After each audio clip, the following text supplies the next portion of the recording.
que pues hagamos una meditación en la que hacemos la lectura orante de la palabra, ¿cierto? Aquí pues vemos todos los tres elementos más importantes de la resurrección. Uno primero es el sepulcro está vacío. Es muy interesante porque en un primer momento en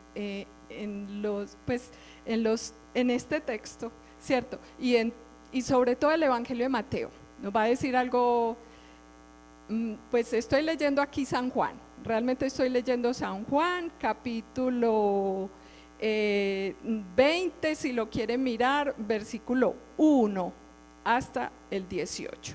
Ahí está el relato de María Magdalena. Pero, ¿qué pasa? Yo les decía que el sepulcro vacío, en un primer momento los discípulos, y sobre todo el Evangelio de Mateo, dice que pensaron los discípulos que se habían robado el cadáver de Jesús. Hasta el día de hoy usted ve que en Discovery Channel o en ciertos canales, ¿cierto?, sacan pues la publicidad de que sí, que el cadáver de Jesús se lo robaron. Todavía dicen eso. Pero la verdad es que Jesús, pues ese cuerpo nunca lo encontraron. ¿Por qué? Porque es que ha resucitado. Y sobre todo la carta de San Juan de San Pablo a los Corintios, la primera carta de San Pablo a los Corintios en el capítulo 15, que habla todo de la resurrección, va a decir que es que el resucitado tiene una presentación diferente, ¿sí? No es un espanto, para que entendamos eso, porque es de las partes como difíciles de entender de la resurrección. A veces las personas creen que es un fantasma que se aparece. No, no es un fantasma, es el mismo Jesús, porque incluso ustedes ven que en varios de los textos muestra sus heridas, es el mismo crucificado, el que está resucitado, pero tiene una presentación diferente. Entonces San Pablo, por ejemplo, hace una comparación allá en 1 Corintios 15, hace una comparación con una semilla, que se siembra una semilla, por ejemplo un frijolito, y después retoña de una manera diferente, ¿cierto? Usted ve que a todos nos ha tocado o hemos visto que nuestros hijos también han sembrado la semillita como la tarea ya en el colegio, y véala cómo crece, y la semilla está ahí, pero está en la tierra y ya surge, es la misma, pero surge de una manera distinta. Esa es la comparación que pone San Pablo, y es así la resurrección. Jesús tiene una presentación diferente y por eso no lo reconocen en un primer momento, que esa es otra de las características y segunda característica de la resurrección. Entonces les dije, una primera, el sepulcro vacío. Segundo, no lo reconocen en un primer momento porque es una presentación diferente. Y otra característica de la resurrección es el anuncio. Ustedes ven que cada uno de los que vive la resurrección, el Señor le pide que vaya y le cuente a los otros, que no se quede callado. Y también recibieron el anuncio muchas veces por los ángeles, ¿cierto? Que los ángeles son precisamente los que traen las buenas noticias del Señor. Entonces son esas tres características, la repito, el primero, el sepulcro vacío. Segundo, que tiene una presentación diferente porque se encuentran con el resucitado, pero no lo reconocen en un primer momento. Y tercero es ese anuncio de la resurrección. Entonces aquí en María Magdalena vamos a ver unas características especiales. Ustedes ven que María Magdalena está buscando un cadáver. Pues realmente todos los que llegan al sepulcro fue a buscar un cadáver. Ella, que ama tanto a Jesús, entonces está buscando, pero el cadáver como para como verlo por última vez, como sentir al menos que esa persona amada está ahí y que ella le va a hacer pues como todo ese ritual de despedida que le haría cualquier persona a un ser querido que se muere. Entonces, lo primero que se expresa es el llanto. Y en María Magdalena es muy bello ver en el texto que en 4 ocasiones se menciona la palabra llorar, porque es lo normal en un ser que ha perdido pues un ser querido, en una persona que ha perdido un ser querido. Entonces lo más normal. Incluso de Jesús se dice en el Evangelio de Juan, en el capítulo 11, cuando nos relata a Lázaro que había muerto y que era muy cercano y muy amigo de Jesús, dice Jesús lloró. Es bellísimo ver los sentimientos de Jesús, porque es que Él es un ser humano como usted y como yo, ¿cierto? Con todo este sentir. Entonces ahí en San Juan 11, versículo 35, que es el versículo incluso más cortico de la Biblia, dice Jesús lloró. Es ese sentimiento muy humano que está allí expresando también, y volviendo a la Magdalena, está expresándolo porque ama muchísimo a Jesús, pero a la vez lo está buscando. Entonces ahí se une con una experiencia del Antiguo Testamento que es el Cantar de los Cantares, y yo la voy a tomar, si de pronto lo quiere buscar, está en el capítulo 3, o lo anota y después lo lee. Capítulo 3 del Cantar de los Cantares, versículo 1 al 3. Y mire lo que dice. Cantar de los Cantares es un poema muy hermoso, que es un poema de unos enamorados, de un par de enamorados, un esposo, una esposa, o recién casados o novios. Y entonces están llorando pues estar con su amado. Entonces mire cómo lo dice.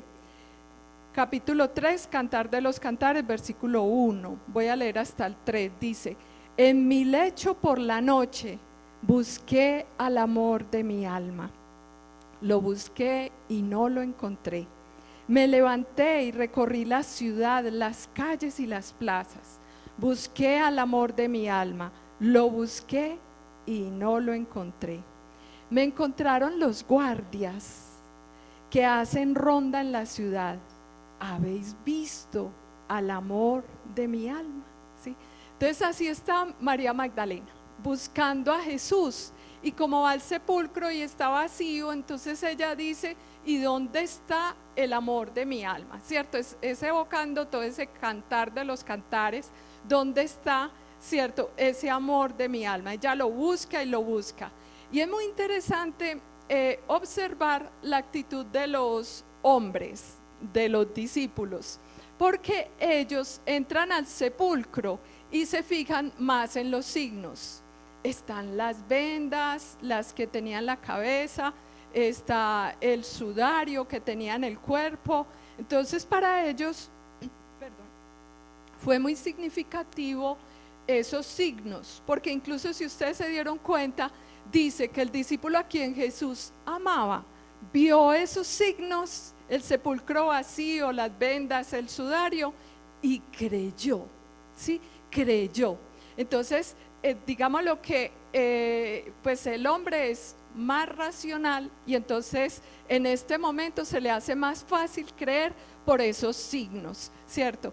Y en cambio la Magdalena sigue llorando y sigue buscando, porque es que a ella no le interesan los signos, le interesa la persona de Jesús, y por eso lo sigue buscando, ¿sí? Entonces yo digo que hay una diferencia como en esa búsqueda como mujer, aunque el Señor nos va a poner a todos como esa mujer, porque incluso en el Cantar de los Cantares, cuando uno hace un análisis y con toda la historia del pueblo de Israel, sí, la búsqueda es que la mujer es el pueblo de Israel, o el pueblo o la iglesia hoy en día, ¿cierto? Y resulta de que el Señor es el novio, ¿sí? Entonces aquí eso es lo que va a vivir María Magdalena, ¿sí? Va a vivir esa experiencia de amar tanto, tanto a Jesús, que se convierte en el amado de su alma. Entonces esa es la experiencia que no solamente las mujeres estamos invitadas a vivir, sino que todos en general estamos invitados entonces a vivir esa experiencia del amor de nuestra alma. Y entonces allí María Magdalena sigue buscando a Jesús. Si vemos, ella pues como que sigue allá en el huerto, los discípulos ya se habían devuelto para la casa y en cambio ella sigue allá mirando al sepulcro. Entonces aquí yo quiero aplicarlo a nuestra vida, porque todos tenemos, yo digo, sepulcros, es decir, dificultades, problemáticas, dolores, angustias, problemas, y cada uno ojalá se ubique en ese problema que tiene. Puede ser una enfermedad o la enfermedad de un ser querido, puede ser esa situación económica difícil, ese es su sepulcro, ¿cierto? Eso que te causa dolor, angustia y a veces hasta llanto. Pues las mujeres somos más fáciles para llorar, los hombres más se aguantan, ¿cierto? Pero la verdad es que el llanto es una expresión que ojalá la tuviéramos más frecuentemente, como dice el Papa, alguna vez lo dijo, lloren, tenemos que llorar y expresar nuestros dolores, decía una vez el Papa Francisco. Sí, porque es que es como la experiencia que los que somos padres de familia, que la mayoría de aquí lo somos, ¿cierto? Con los niños, cuando lloran, uno no se puede quedar quieto. Uno ahí mismo va donde el niño a ver qué fue lo que le pasó, qué es lo que tiene, por qué ese llanto, ¿cierto? La verdad es que el Señor quiere vivir con usted esa misma experiencia. Él nos ama y no nos quiere ver llorando. No quiere que tú sufras, no quiere que tú estés en el dolor, en la angustia, y es más, no quiere que te quedes en el pasado. Él quiere que a partir de hoy vivas la resurrección y que desde esta resurrección empieces una transformación en tu vida. Y entonces ahí es donde María Magdalena nos va a mostrar qué es lo que hay que hacer. Ella insiste en primer momento en mirar al sepulcro y en buscar a Jesús muerto, pero después ella percibe como una mirada, digo yo, que la toca, ¿cierto? Y por eso es que ella, dice el texto, que se volvió. Y usted, pues tal vez los que estaban de este lado veían cómo ella ya deja de mirar hacia el sepulcro y mira hacia el jardín.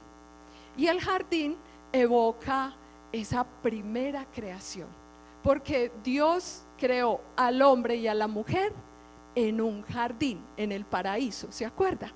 Entonces eso está evocando ese jardín, y ahí es donde el Señor quiere volver a comenzar y a rehacer tu vida y mi vida, y es precisamente a partir de la resurrección del Señor.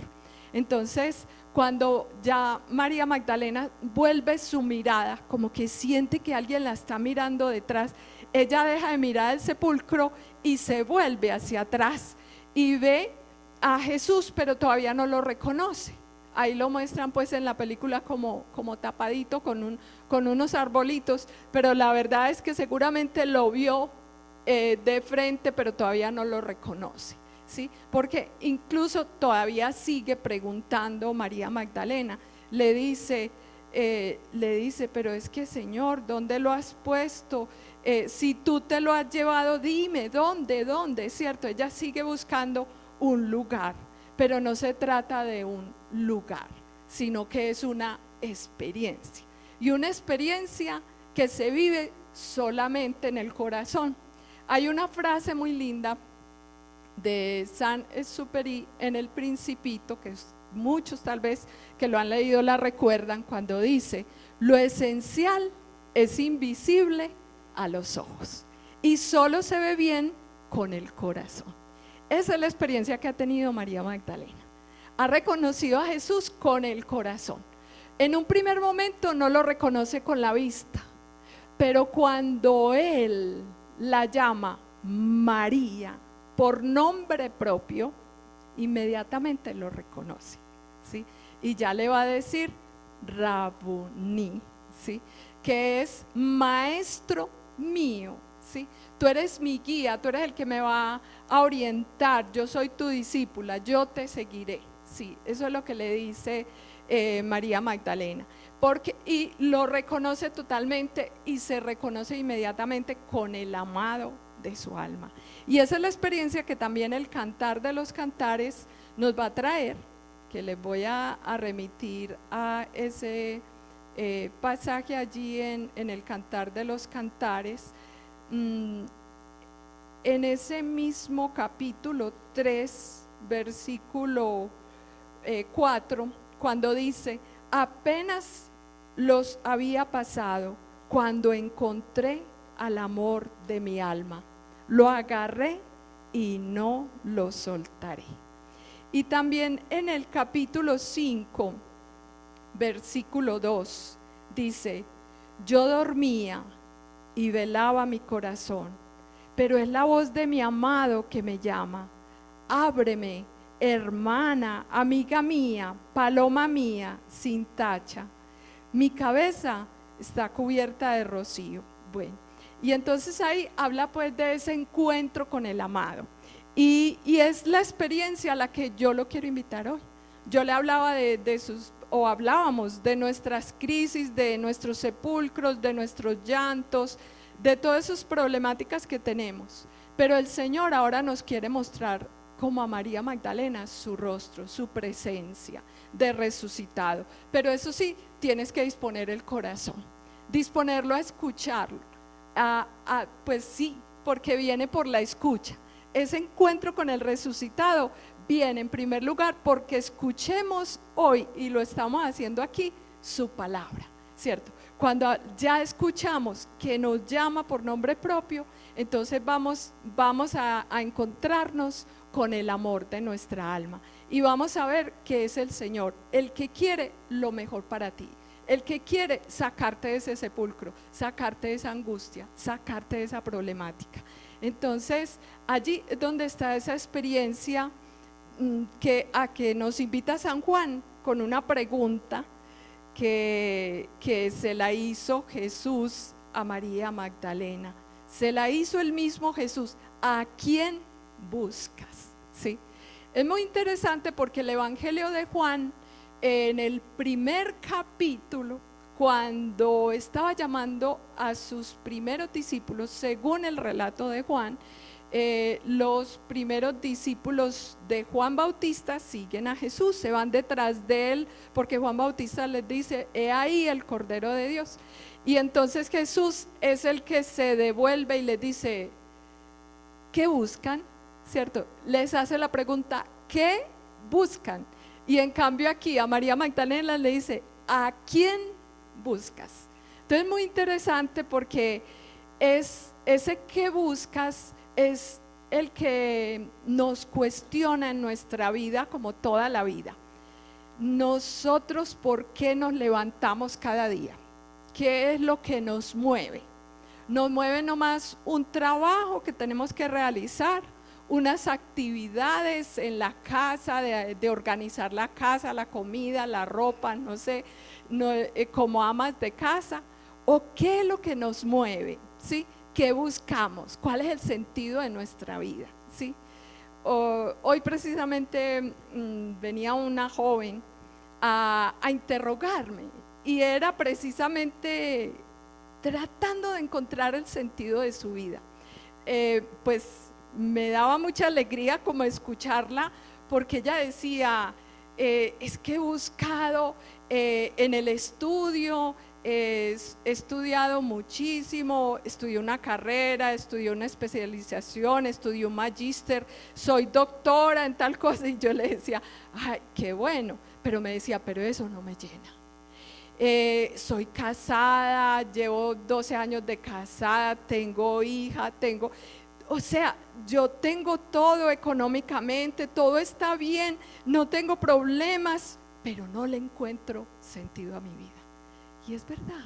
Y entonces yo la escuchaba y yo le decía: sí, ya sé que te hace falta, es el encuentro con Jesús. Y me decía: sí, pero lo busco y no lo encuentro. ¿Dónde está? ¿Dónde está? ¿Por qué no lo percibo? ¿Por qué no lo veo? Sí, y le decía: es que no lo vas a percibir tú sola, porque solo lo percibimos cuando estamos en la comunidad. Necesitamos una comunidad para vivir esa experiencia de Jesús resucitado. Y por eso es que María Magdalena no se queda ahí, que el mismo Jesús le dice, no me toques, ¿cierto? Vas a ir donde mis hermanos y le vas a contar esta buena noticia, lo digo con mis palabras, ¿cierto? ¿Por qué? Porque es que no se trataba de retener a Jesús, y eso es lo que nos pasa a nosotros como humanos, como para mí solo, no. Es que la experiencia del resucitado solo la vivo en comunidad.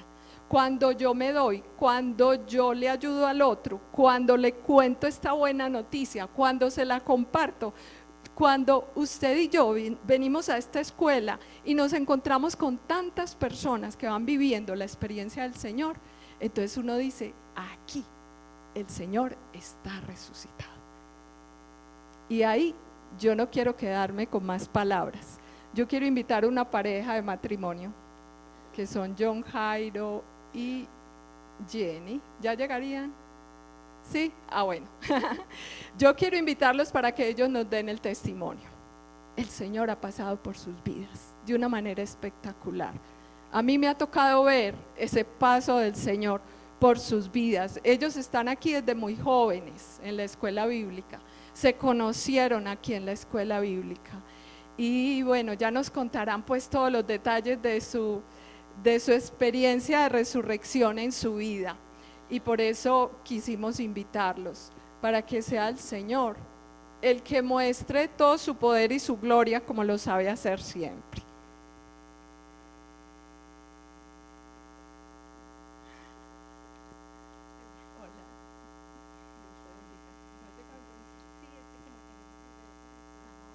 Es que tienen un bebé de ¿cuántos meses?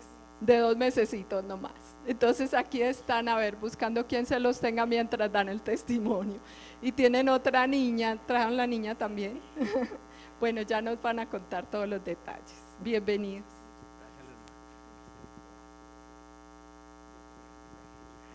Bueno, muy buenas noches. Que el Señor los bendiga a todos y a todas. Bueno, primero se presente mi esposa. Buenas noches, mi nombre es Jennifer Castrillón, vengo a la escuela hace aproximadamente 8 años, acabo de cumplirlos de hecho pues el mes pasado, y muy contenta de estar acá dando el testimonio de todo lo que el Señor ha hecho en nuestras vidas, y que si fue capaz de hacerlo en nosotros, es capaz de hacerlo en cada uno de ustedes. Bueno.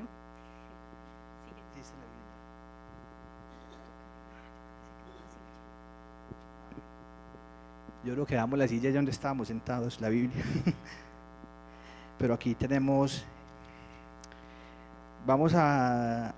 los que tengan Biblia, si quieren, vamos a empezar nuestro testimonio desde San Lucas.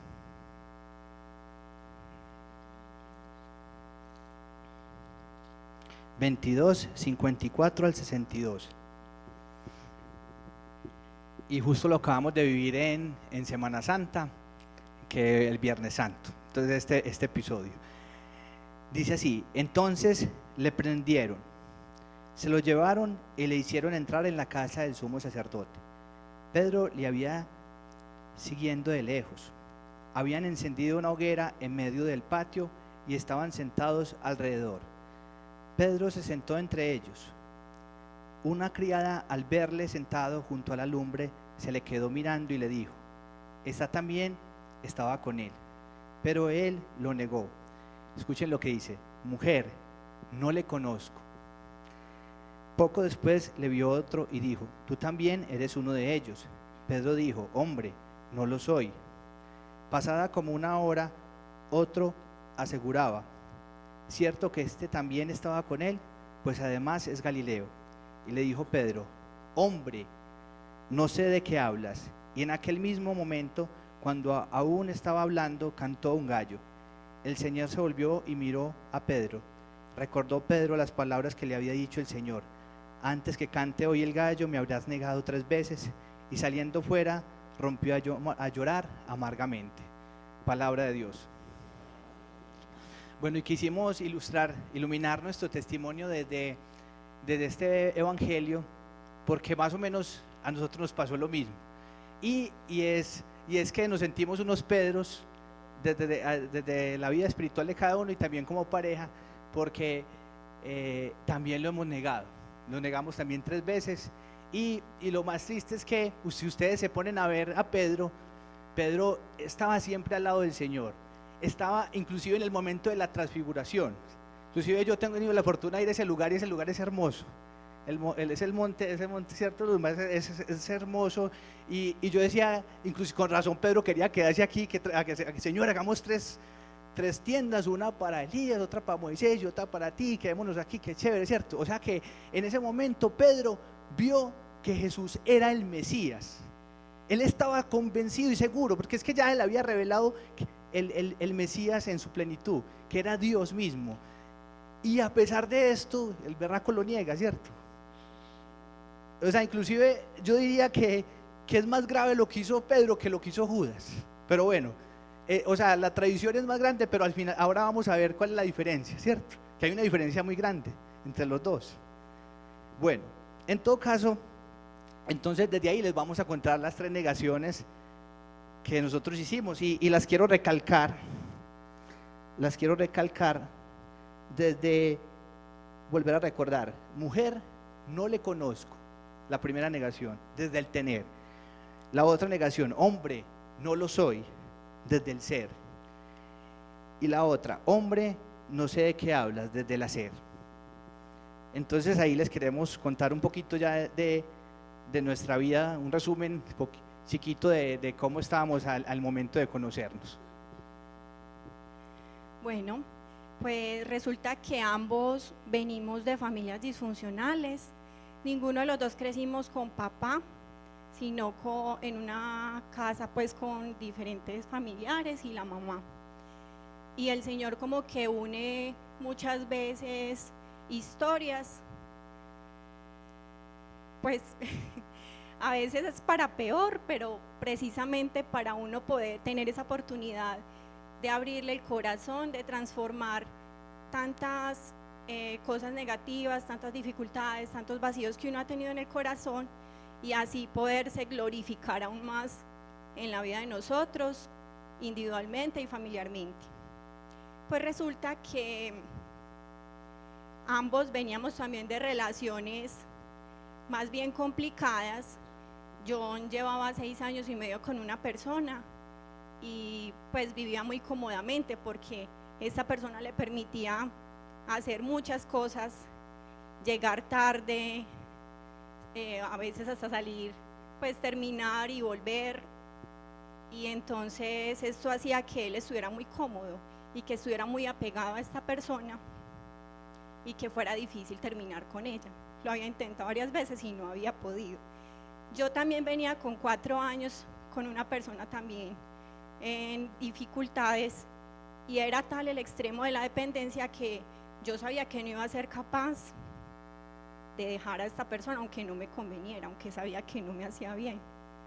Y entonces lo que yo hacía, porque ya conocía al Señor, era que yo le pedía a Dios en mi oración que me ayudara, que fuera Él mismo el que me dejara a mí, que yo sabía que me iba a dar súper duro, pero que no me convenía.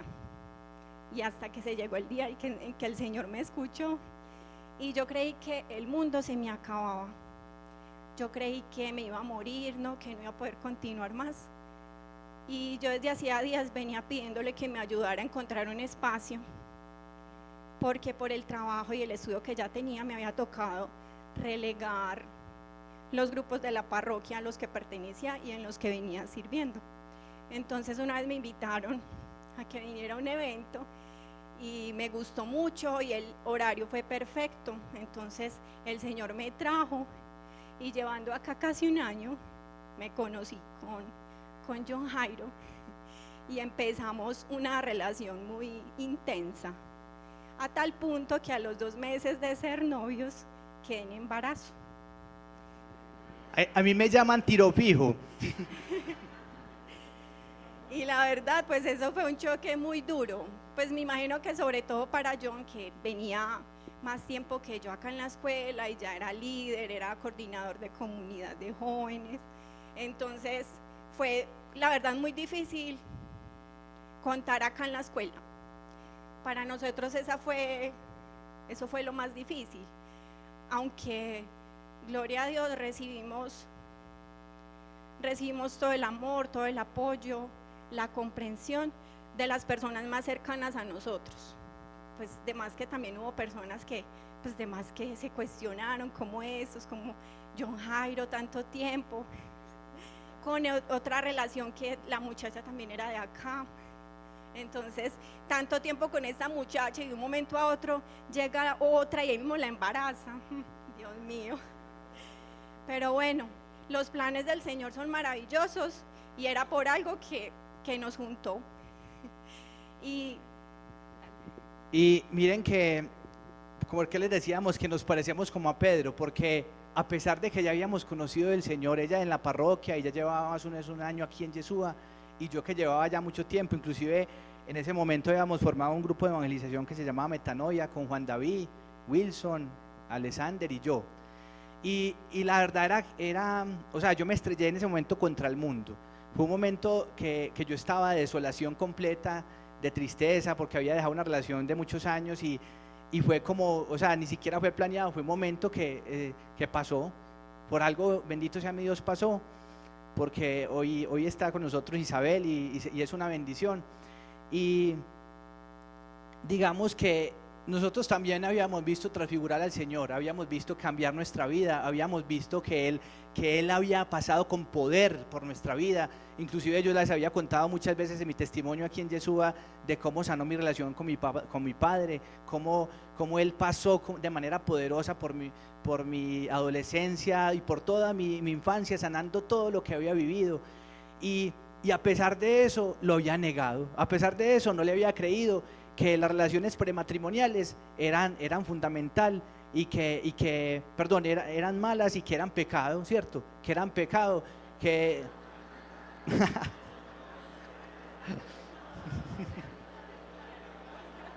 ¿cómo? Bueno, no le había creído y de todas maneras en ese momento, bendito sea mi Dios, o sea, me estrellé contra el mundo. Yo sé por qué fue así, o sea, hoy lo comprendo, porque digamos mi fe tuvo un revolcón completo, pero yo sé que en este momento es para la gloria de Dios. Pero ¿qué pasa cuando llega el pecado a nuestra vida? Cuando dejamos que el pecado llegue, el precio del pecado es la muerte, y así de sencillo. Eso empezamos a vivir a partir de ese momento, un caos en nuestra vida, e inclusive la mamá de ella, ¿nos quieres contar? Pues bueno, resulta que 15 días antes de yo saber que estaba en embarazo, renuncié al trabajo que tenía. Entonces, imagínense, pues ya un embarazado, ¿quién le va a dar trabajo? ¿Cierto? Fuera de eso, yo era la que prácticamente sostenía todas las cosas de mi casa, porque ya vivía con mi mamá sola, me había independizado con ella. Entonces, eso fue muy difícil porque, pues, nos sentimos contra la espada y la pared sin saber qué decisión tomar. Uno sabe que estar de espaldas al Señor, como decía John Jairo ahorita, lo lleva uno a la muerte, al sinsentido. ¿Y cómo va a estar uno cerquita, pegadito del Señor en su presencia si va a vivir con otra persona, ¿cierto? En unión libre, sin casarse.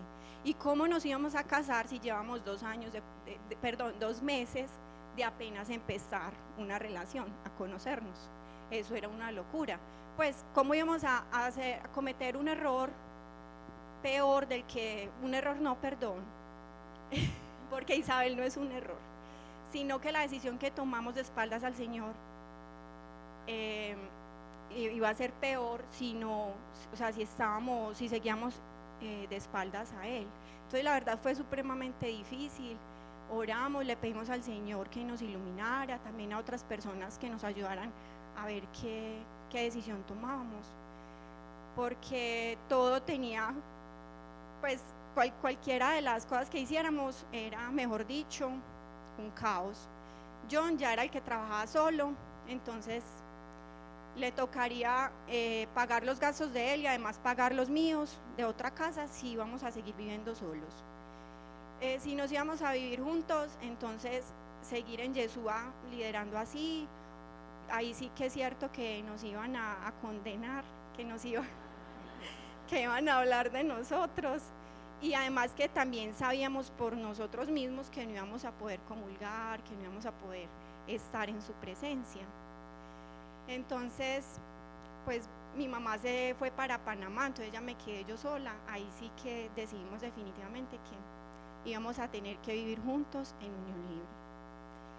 Y ustedes no se imaginan el infierno tan tremendo que vivimos nosotros por haber estado tanto tiempo así. Empezamos con muchas discusiones. Las que han estado embarazadas saben que las hormonas son locas, que uno le da rabia, le da impaciencia, pues le dan muchas cosas en ese estado.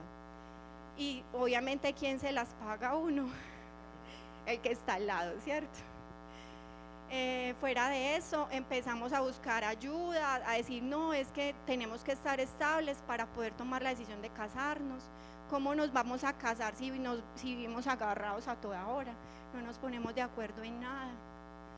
Y empezamos la búsqueda. Acá nos ayudaron mucho con asesorías.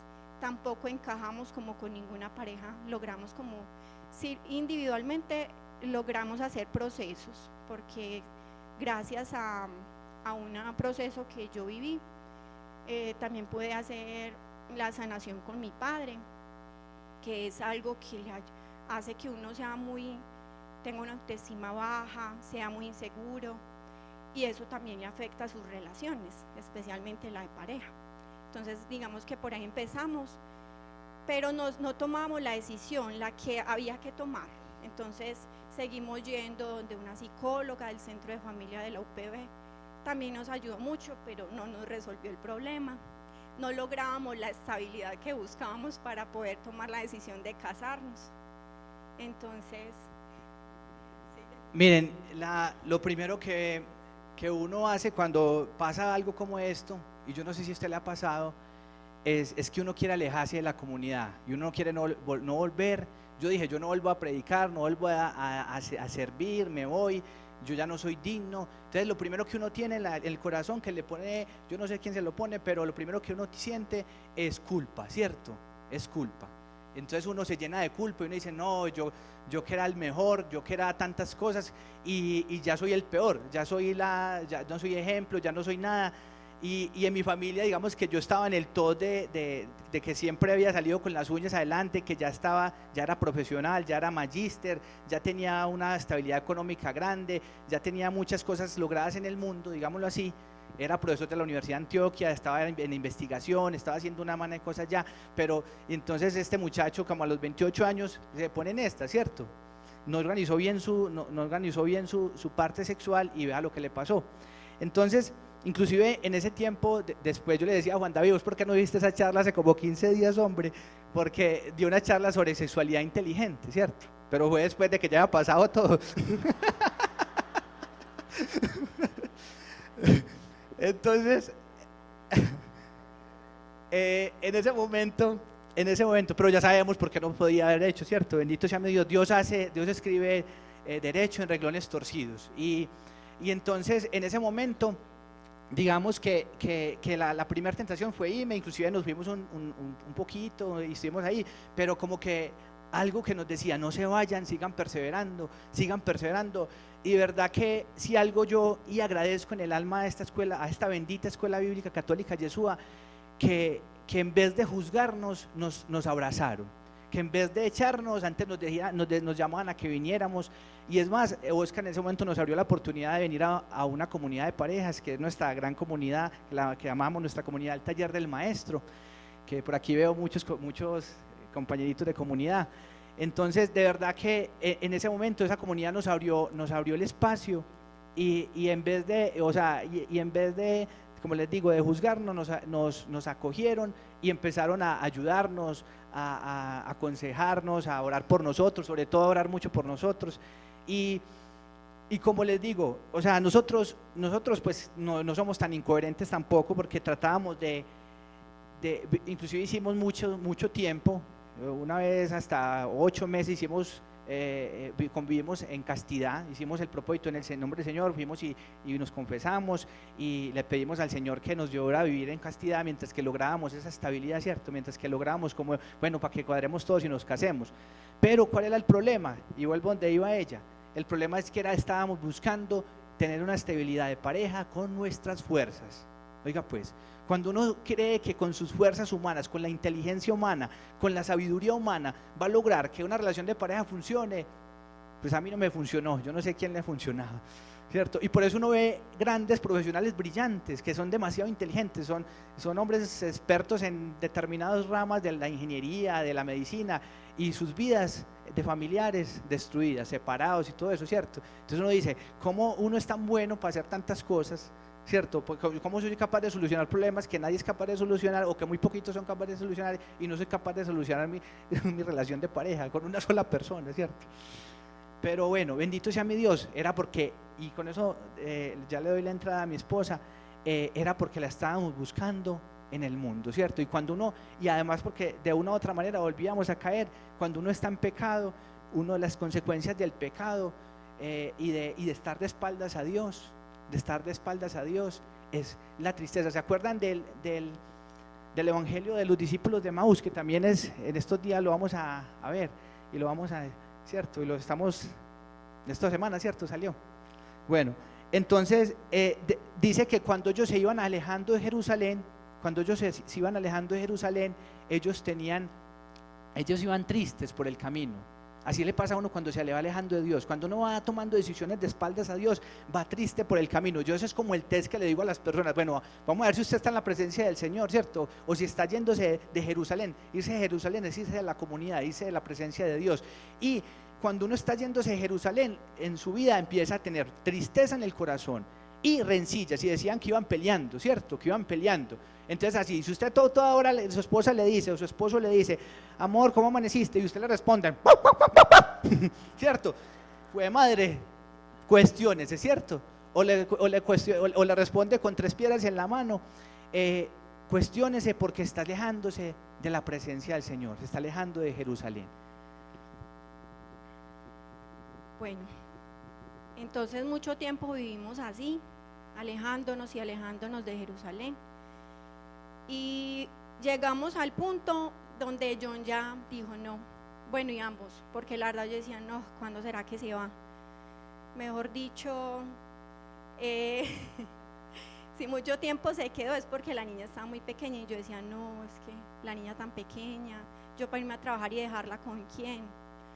Pero la verdad sí era un infierno total, a tal punto que John empezó a buscar dónde irse a vivir.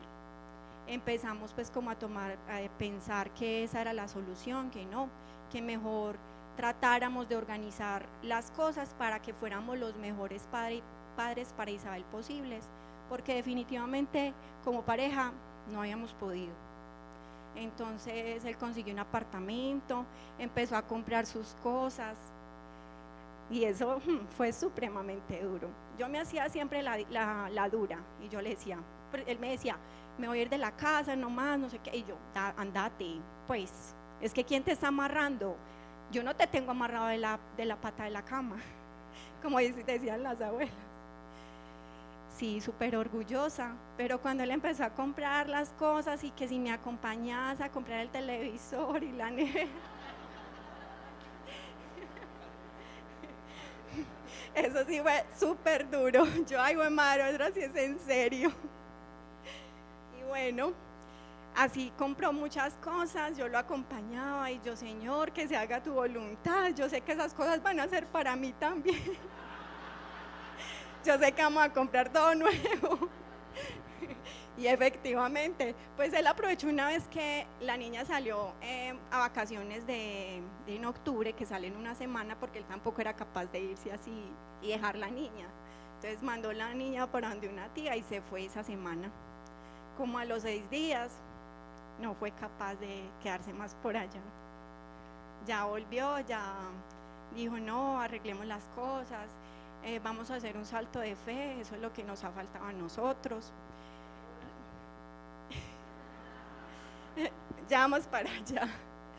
Entonces, no demos ese salto de fe, creámosle al Señor, que las cosas no han resultado, es porque Él no ha estado en medio de nosotros, tratando de primero que todo estuviera bien. Sin Él es imposible, no, casémonos. Entonces, bueno, antes de decirme eso, me invitó pues al lugar donde nos conocimos, porque aunque nos habíamos visto acá en Yeshua, no fue acá donde hablamos, sino que fue en un lugar afuera de acá, celebrándole el cumpleaños a una amiga que coincidimos. Entonces volví y me invitó a ese lugar, le dijo al DJ que pusiera la canción de Carlos Vives, Quiero casarme contigo, y me llevó el anillito y todo, aunque yo ya sabía pues, pero yo soy difícil para que me den sorpresas, la verdad, y a veces me arrepiento porque hubiera sido algo muy bonito, pero bueno, lo importante es que arreglamos el matrimonio en casi 20 días, me lo dijo el 21 de noviembre de 2014 y nos casamos el 7 de diciembre de 2014. Entonces, según sus cuentas, fueron menos de 20 días. Yo quiero saber si hay alguna parejita que haya podido organizar un matrimonio siquiera en un mes. A ver, levanten la mano, ¿quién? ¿En un mes? ¿En menos? Ah, bueno, ya somos dos entonces. Sí, organizamos el matrimonio súper rápido. Lo más importante es que siempre sentimos la presencia del Señor, sentimos paz en el corazón en todo lo que hacíamos. No sé las mujeres cómo serán acá para escoger su vestido de matrimonio, pero yo soy una mujer muy complicada y en la primera cita con el segundo vestido ya me quedé. Y así sucesivamente todo fue en oración y en la presencia del Señor y todo salió perfecto. A tal punto que la familia, una tía de John especialmente, nos decía, díganos la verdad, ¿cierto que ustedes llevan preparando este matrimonio hace un año y hace 15 días apenas nos dijeron?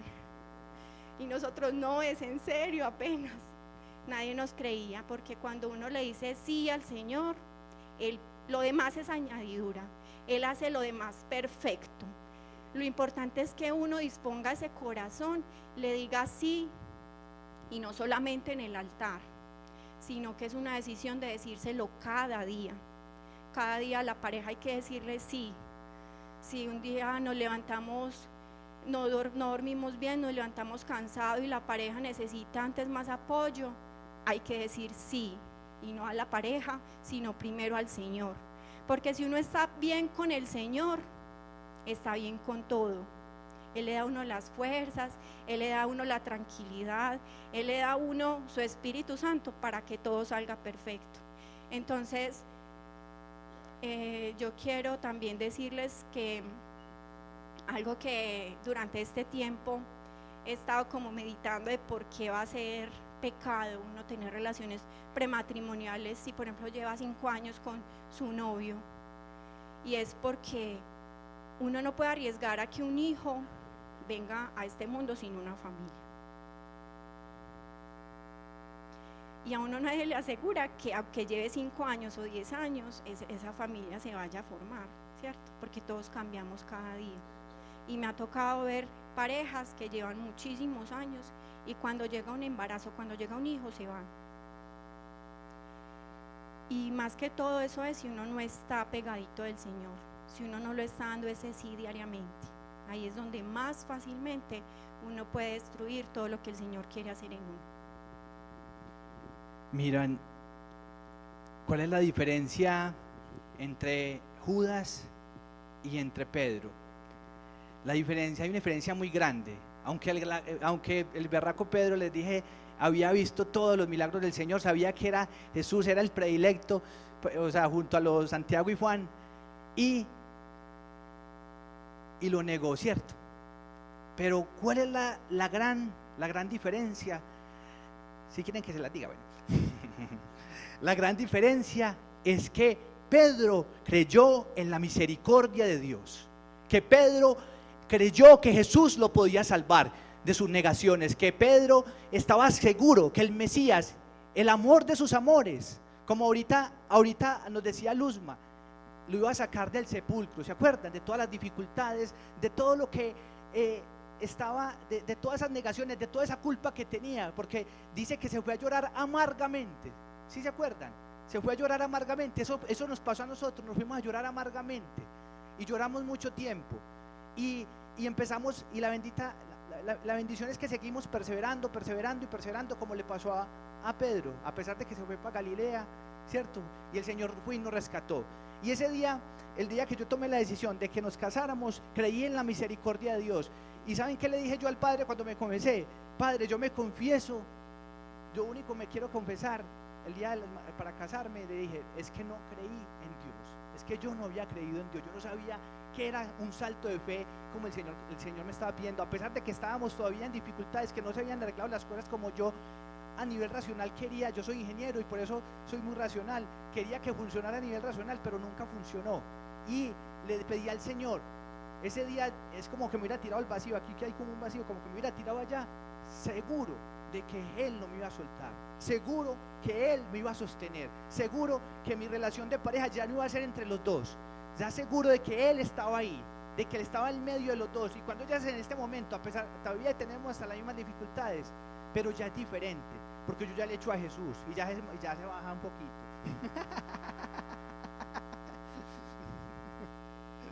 Yo reclamo, yo llamo el sacramento del matrimonio, el sacramento, y va, inclusive, ustedes saben que el único amor entre seres humanos, solamente hay dos sacramentos que van al altar, que son bendecidos por el Señor, que son el amor entre un hombre y una mujer, y el amor entre un sacerdote y su comunidad. Son los únicos amores humanos que tienen sacramentos. Por algo es cierto. Entonces hay que reclamar ese cheque del sacramento que el Señor nos ha hecho. Yo creo que aquí todos, la gran mayoría son casados, reclamen ese, y los que no se dejen perder las bendiciones del Señor, que el Señor está llenándonos de bendiciones, está tirándonos bendiciones, y Él está reindicándonos cada vez. Y termino con esta palabra, Luzma, que es San Juan capítulo 21, versículo 15. Después de haber comido, mira el Señor cómo lo reindica totalmente a uno. 3 veces lo negamos y nos reindicó tres veces en su amor, en el matrimonio, con este nuevo hijo y con la estabilidad emocional de nuestra familia, con la paz que ya hay en nuestra familia. A mí ya me da ganas de ir a la casa, antes ni quería ir, porque ya encuentro una hoguera, ya encuentro el calor del amor, ya encuentro una familia que el Señor me ha regalado y que yo acepté, porque yo me hubiera podido ir a hacer otras cosas, pero bendito sea el Señor que dejé y confié en la misericordia de Dios. Y ya sabemos lo que le pasó a Judas por no haber confiado en la misericordia de Dios, que se llenó de culpa. Y el Señor nos ha llenado de bendiciones materiales, espirituales a partir de este momento. Y dice así: después de haber comido, dice Jesús a Simón Pedro: Simón de Juan, ¿me amas más que a estos? Le dice él: sí, Señor, tú sabes que te quiero. Le dice Jesús: apacienta mis corderos. Vuelve a decirle por segunda vez: Simón de Juan, ¿me amas? Y le dice él: sí, Señor, tú sabes que te quiero. Le dice Jesús: apacienta mis ovejas. Le dice por tercera vez Simón de Juan, y nos dice a todos nosotros: ¿me quieres? Se entristeció Pedro de que le preguntase por tercera vez: ¿me quieres? Y le dijo: Señor, tú lo sabes todo, tú sabes que te amo. Le dice Jesús: apacienta mis ovejas. Palabra de Dios. Y ahorita uno de los frutos de este matrimonio es nuestro nuevo hijo Juan Miguel, y ya que estamos demasiado felices porque él nos ha bendecido aún más, y cada día llegan más bendiciones, tanto materiales como espirituales. Yo le dije: Señor, yo quiero que me regales una casa, y ya la vamos a poder comprar, bendito sea mi Dios. O sea, han venido tantas bendiciones, hemos podido organizar toda nuestra vida, tanto económicamente como espiritualmente, como emocionalmente, y toda nuestra relación de pareja. ¿Por qué? Porque le dijimos el sí total al Señor, porque uno espera que todo funcione a nivel humano para hacerlo, pero no, por fin le dijimos ese sí total, y de verdad que nunca sabemos que nos va a defraudar. Amén.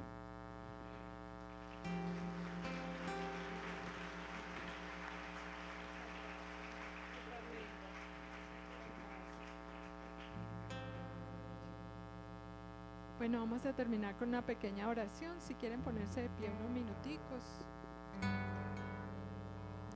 Vamos a cerrar los ojos un instante y a invitar a Jesús a nuestro corazón, a nuestra vida, a nuestra relación de pareja. Así como nos decían John Jairo y Jenny, realmente cuando invitamos a Jesús, Él es el que transforma toda nuestra vida. Por eso abrámosle nuestro corazón. Él es el amado de nuestra alma. Vamos a invitarlo y dile: ven, Señor Jesús, ven a mi vida. Dile en voz alta, dile: ven, Señor Jesús, te invito a mi vida, te invito a mi corazón. Ven, Señor Jesús, y toma todo mi ser, todo lo que soy. Toma también mi relación de pareja. Ven, Señor Jesús. Tú conoces de nuestras crisis, de nuestras dudas, conoces de todas nuestras dificultades, de nuestros sepulcros, conoces tú, Señor, de nuestros llantos. Pero aquí venimos a abrir nuestro corazón para que todo lo transformes y nos des esa vida nueva. Queremos reconocerte resucitado. Ven, Señor Jesús. Dios es capaz de hacer lo que Él prometió que haría. Dios es capaz de hacer lo que Él prometió que haría. Dilo: Dios es capaz. Dios es capaz. Dios es capaz. Dios es capaz de hacer lo que Él dijo que haría. Es capaz. Es capaz. Dile: Dios es capaz. Dios es capaz de hacer lo que Él prometió que haría. Dios es capaz de hacer lo que Él prometió que haría. Dios es capaz. Dios es capaz. Dios es capaz de hacer lo que Él dijo que haría. Es capaz. Sí, Señor, tú eres el Todopoderoso, el que todo lo transforma, el que ha vencido la muerte. Eres nuestro Dios y nuestro Salvador. Y has venido a nuestra vida y a esta historia precisamente a eso, a salvarnos, a mostrarnos que la vida no se termina aquí en la muerte, sino que tú nos das una vida plena, una vida feliz que permanece. Por eso, gracias, Señor. Hoy te alabamos y te bendecimos y te decimos gracias. Gracias por amarnos. Gracias, Jesús, por entregar tu vida por nosotros. Gracias, Jesús, porque haces todas las cosas nuevas y hoy estás haciendo mi vida nueva. Gracias, Jesús. Gracias porque también estás bendiciendo nuestra relación de pareja. Gracias, Jesús. Bendito seas, alabado seas, Señor. Oh, Dios es capaz. Dios es capaz. Dios es capaz de hacer lo que Él dijo que haría. Dilo: Dios es capaz. Dios es capaz. Dios es capaz. Dios es capaz de hacer lo que Él dijo que haría. Es capaz.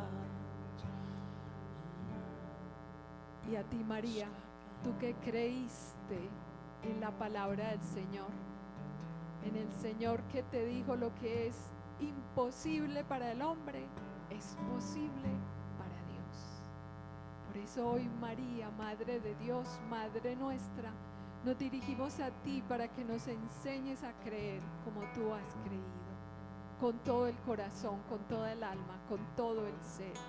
Que nos abandonemos en el Señor, como tú lo has hecho, Madre. Por eso de nuevo te decimos: Dios te salve María, llena eres de gracia, el Señor es contigo. Bendita tú eres entre todas las mujeres, y bendito es el fruto de tu vientre, Jesús. Santa María, Madre de Dios, ruega por nosotros pecadores, ahora y en la hora de nuestra muerte. Amén. Gloria al Padre, al Hijo y al Espíritu Santo.